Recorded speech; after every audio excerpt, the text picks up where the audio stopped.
Good evening, I'm Bo Williams, and welcome to the 7. Let's get a look at the big 7 stories right now, and topping the list for us tonight, another day of dry weather and wildfires flaring up really around East Tennessee. One of those coming so close to Dollywood, the park had to stop letting in guests at least for a while. Tonight, that fire is 100% contained. Dollywood's pause on admissions happening for a brief time in the 4 o'clock hour. One person had to evacuate, we understand, with the fire burning near Pigeon Circle. That's about 2 miles from Dollywood on the other side of Veterans Boulevard. Now, Dollywood saying it made the call to put a hold on people entering while it worked with firefighting agencies to monitor the conditions. Those fire crews giving the all clear right around 4:15. Now, that was the second brush fire that we've seen within just a few miles around the Pigeon Forge area. The other breaking out in the Sugar Mountain Way area last night. Crews there managed to get it contained. No injuries were reported with this fire. However, there was one building that was slightly charred. Next, we want to go to Union County. Knoxville fire crews called in to assist. KFD sharing these pictures. That fire in the Satterfield Road area just east of the Paulette community. The state fire map shows it as around 20 acres in size. It is listed as still active tonight. And check out this aerial view of a fire just over the North Carolina state line, close to I-40. The Black Bear Fire, as it is called, was apparently started by a car wreck. Now, flames charring about 150 acres on some steep terrain, and it's not contained, we understand, with some of the fire spreading into Greene County. This fire prompting the U.S. Forestry Service to close a section of the Appalachian Trail tonight between I-40 and Max Patch, which is a popular destination for hikers. And the Great Smoky Mountains National Park banning all campfires and all use of charcoal grills, effective as of right now, covering both sides of the park across the Tennessee-North Carolina state line. That ban in place until further notice. Rangers say visitors can still use cook stoves and grills that use compressed gas fuel. National Park Service says it is working with area agencies in response to these dry conditions. And another big story tonight, getting a look at damage done by a wildfire that we've been following closely for you. You know, last night we told you about the fire on Renegade Mountain, prompting people in that community to head for an evacuation shelter. Well, one of the people that we met last night, let WAT 6 on Your Side reporter Naomi Hilmer catch up with her today as she surveyed a home reduced to ashes. Dry weather, high winds, and fallen leaves have created the perfect storm in East Tennessee to fuel a wildfire. The Renegade Mountain wildfire started yesterday afternoon, spreading nearly 300 acres. Residents were evacuated from the area, but while many were able to return to their homes today, Gloria Hutcherson was not. There's no words to say because now we can see the devastation. There's probably nothing in here. I am really disheartened. Now, as you can see here, this is where Hutcherson's condo used to stand. What used to be a beautiful home has now been completely destroyed by the fire. Because I'm looking at here, the building is gone. There are one building, 8 units, and basically I know everyone here, so that's really it. Hutcherson's neighbor, Kimberly Reeves, explained the situation to be terrifying. I just literally started screaming fire and running, and somebody was talking about going in to get their valuables, and I said, absolutely not. You know, we need to get out of here. And so I went and I rescued my little dog and the clothes on my back and headed out just to, to get away from it. And for Hutcherson, all she has left is memories of her home. I don't think it's still setting in me or, my husband and my son. But it's going to take a while. We own this for 35 years. So how do you, we have a lot of memories too. But for Hutcherson and her neighbors, they are hopeful for the future of their community. We're going to continue to stay here, and we're going to, build it back. And, it's definitely something that is tragic and heartbreaking, but I'm definitely not leaving, so. In Crossville, Naomi Hilmer, WATE 6 on Your Side. All right, Naomi, thank you. Another big story on our list for you tonight, still covering the fire danger, but also focusing on preventing those fires. Take this fire, for example, along Grigsby Chapel Road in Farragut. Rural Metro is saying it started with a fire and a burn barrel. Fire crews were able to keep most of the damage out of the main area of the house. Now, no injuries have been reported, and everyone was able to make it out safely.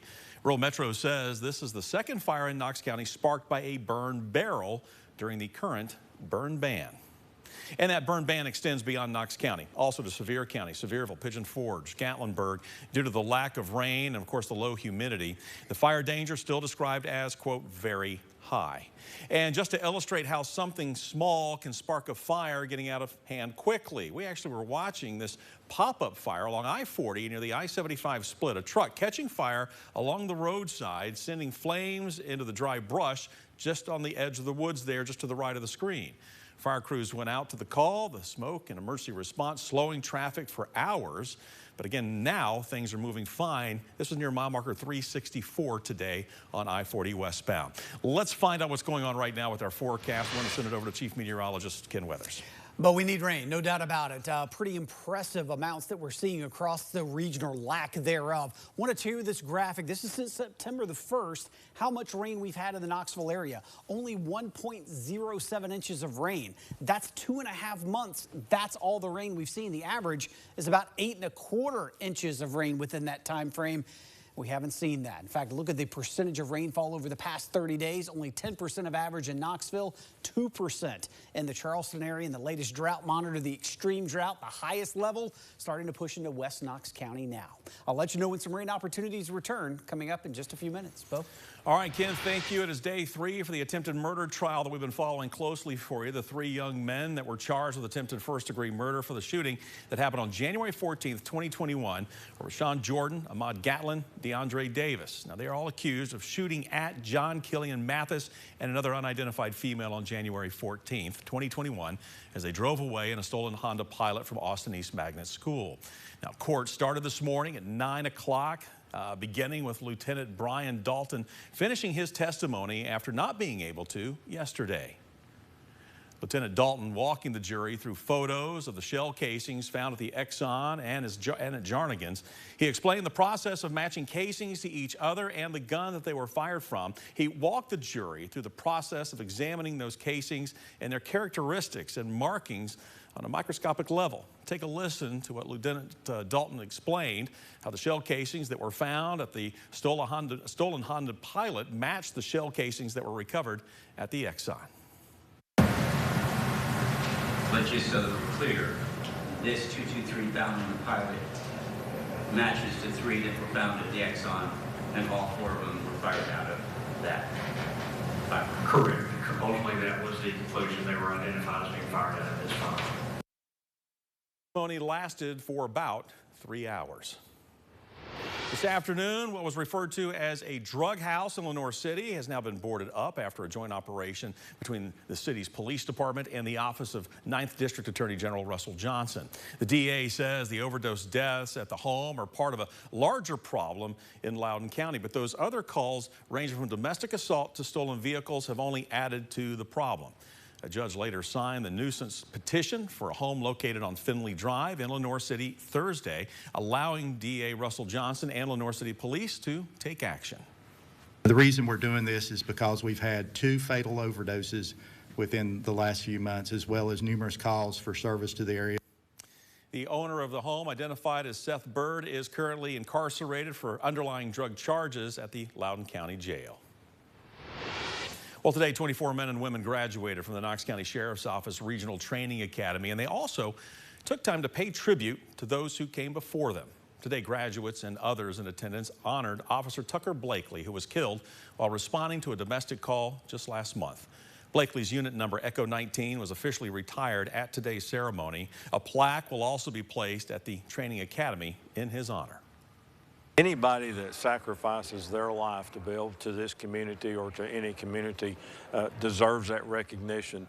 And they're very close to us. We're close to one another because we know that of that ultimate sacrifice that we may or one of our co-workers may take.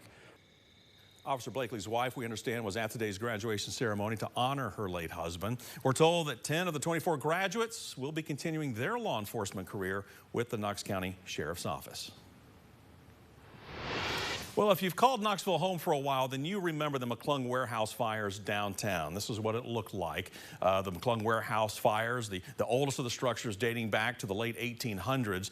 The warehouse development project, though, open house, was held today. The event held between 4 and 6:30 at the Standard. The project partners and downtown advocates, along with others from across the community, met to discuss the site's future. The city is hearing ideas for its new use along West Jackson Avenue. Knoxville bought the facility back in 2013. In 2007, 3 buildings had burned down, then the remaining 2 structures burned in 2014.